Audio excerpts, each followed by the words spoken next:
Les échanges que nous allons avoir tout à l'heure, il y a des thématiques qui ont été choisies. Je ne vais pas revenir là-dessus parce que le représentant pays de IDLO a dit et le thème central et les 4 sous-thèmes qui vont être développés. Mais le plus important, c'est surtout les échanges que nous allons avoir. Il est clair que la situation que notre pays vit actuellement, c'est une situation particulière et c'est un moment décisif de son histoire. Parce que nous sommes menacés dans notre existence en tant que pays. Et nous devons réagir. Parce que si aujourd'hui nous sommes là dans cette salle, pour échanger, c'est parce qu'il y a un pays qui nous protège.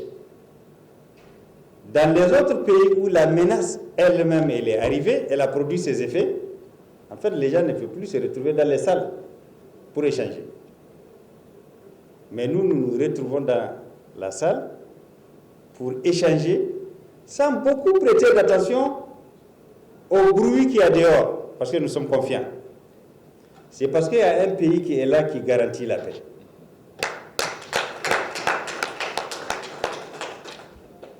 Et cette paix dont nous bénéficions des fruits, il faudra la consolider.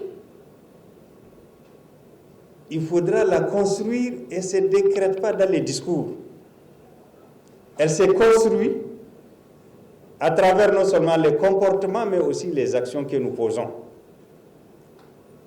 Et donc, au cours de ces échanges, c'est pour non seulement voir est-ce que les comportements que nous avons actuellement, les actions que nous posons actuellement, est-ce que ça va dans le sens de la construction et de la consolidation de la paix? Si oui, on est sur le bon chemin, on doit continuer. Sinon, on doit corriger. Mais c'est sûr qu'il y a toujours des choses à corriger pour aller de l'avant.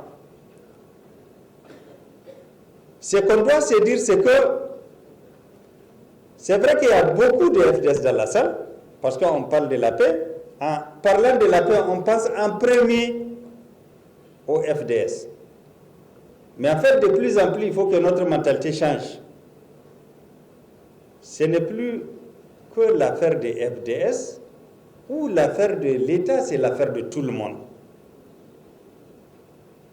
Tout le monde peut contribuer à la construction de la paix, tout comme tout le monde peut contribuer à la destruction de la paix. Et donc nous devons choisir la construction et non la destruction. Et c'est pour cela que nous devons prendre conscience de tous les actes qui peuvent nuire à la paix et les éviter, et prendre conscience de tous les actes qui construisent et les promouvoir. Comme c'est le CDC, cadre de concertation des acteurs de la chaîne pénale, qui organise, c'est pourquoi nous avons choisi aujourd'hui qu'on discute de la contribution des acteurs de la chaîne pénale.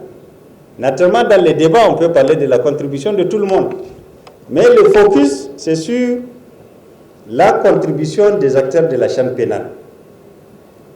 Parce qu'il est clair et il doit être clair dans l'esprit de tout le monde que la paix ne peut pas se construire de façon durable sans la justice.